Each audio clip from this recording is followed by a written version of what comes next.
The youngest president in Africa, Ibrahim Traoré, shocked the world. Meet Ibrahim Traoré, born in 1988, age 35, in Bondikwi, Burkina Faso. This is a name that few people outside of his home country knew until recently. But in such a short span of time, he has become a sensation not just in Africa but worldwide. Traoré's journey began in his hometown of Bondikwi, where he was born into a humble family. He attended a high school in Bobo Dioulasso, where he was known for being very quiet yet talented and intelligent. He pursued his education at the University of Ouagadougou in 2006.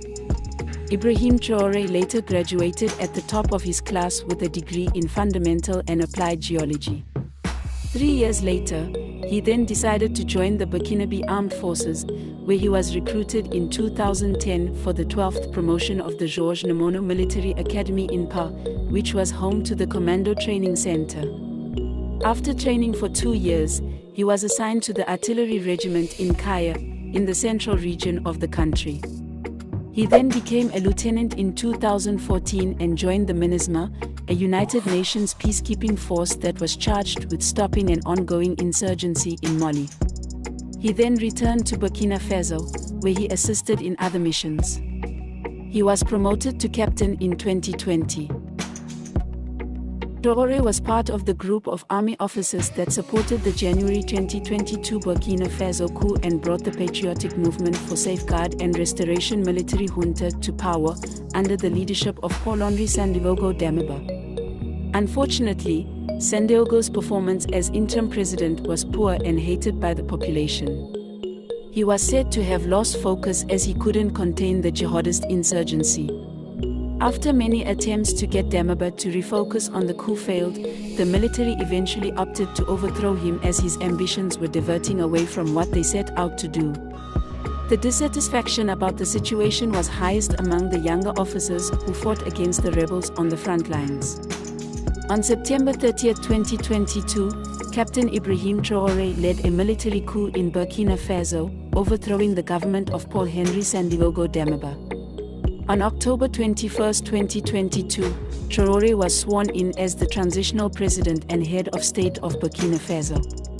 He was also appointed Supreme Chief of the Burkinabe Armed Forces, making him the youngest head of state in the world.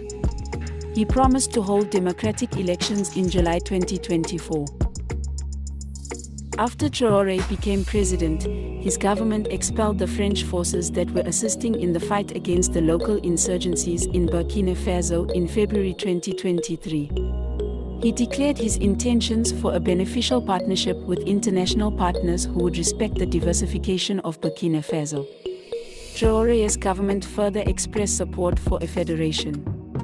And with that, Mali and Guinea joined him, given that all three countries are under military leadership, and if it were to become a union, it would be the largest country ruled by a military junta.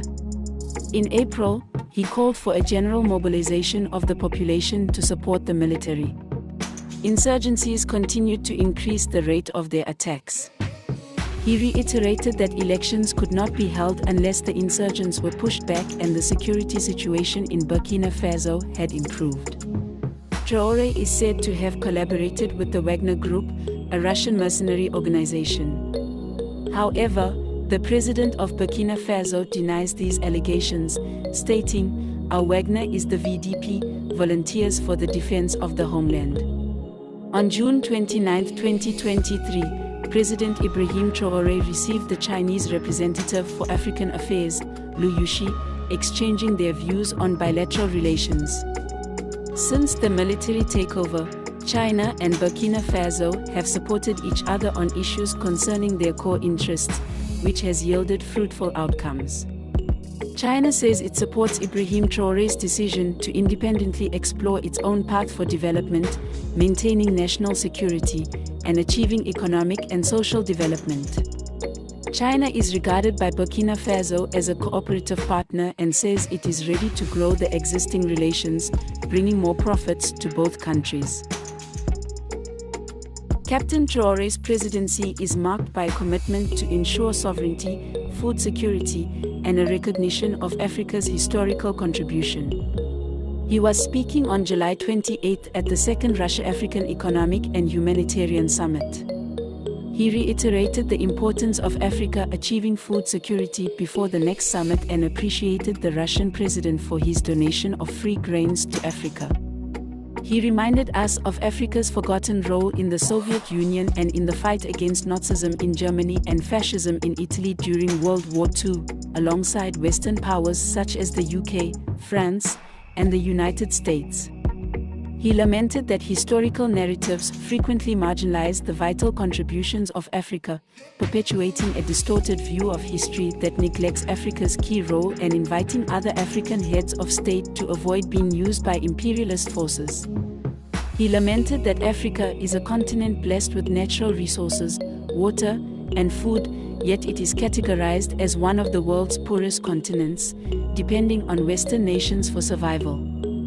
This is a reminder from Captain Traoré that Africa has been dormant enough and needs to rise against Western imperialism. Burkina Faso's coup is not the lone coup in Africa. It follows a series of other coups, ranging from Mali to Guinea, Chad, and most recently, Niger. Captain Traoré's speech at the St. Petersburg summit in Russia made him likened to the legendary Burkinabe Pan-Africanist leader, Thomas Sankara, suggesting that Traoré's vision mirrored Sankara's vision. Africans were reminded of Sankara's prophetic words in 1987, "Kill Sankara, and thousands of Sankaras will be born," which he pronounced amid intelligence from his circle about the impending threat of his assassination through a coup d'état. Traoré is a strong advocate for Pan-African cooperation.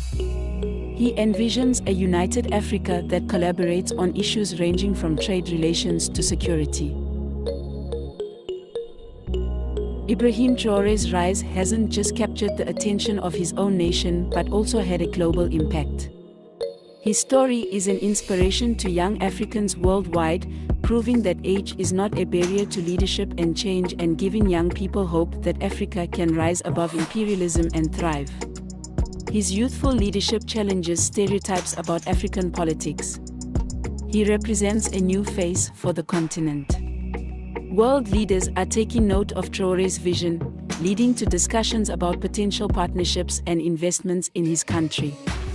In response to the coup, the African Union, AU, and the Economic Community of West African States, ECOWAS, as well as Burkina Faso's international partners, including the European Union, France, the United Nations, and the United States, denounced the military action.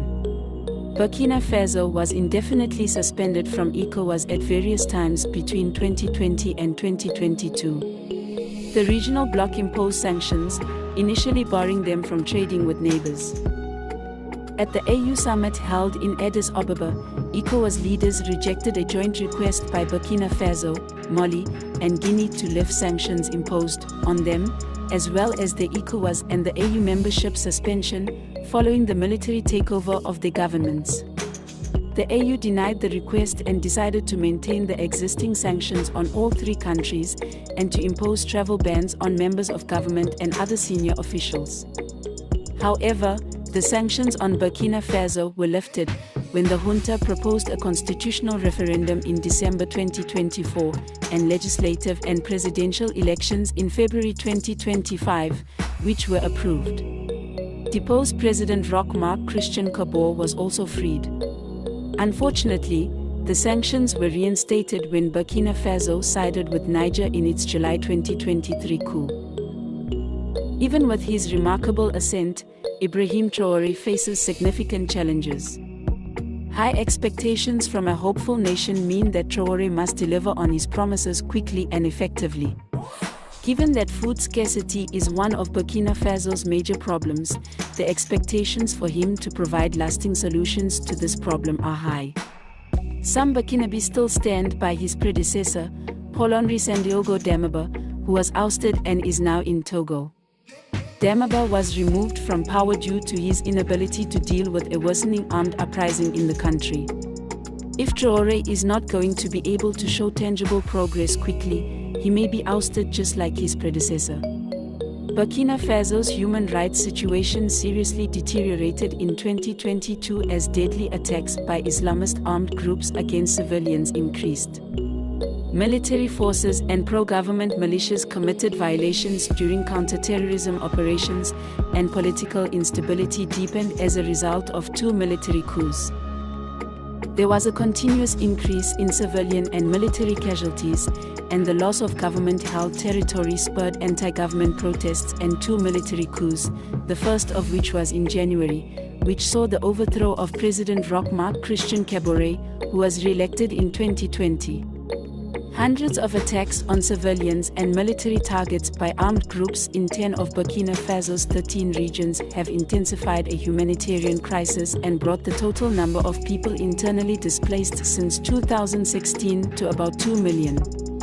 He also risks facing opposition from established political forces who may resist his reforms.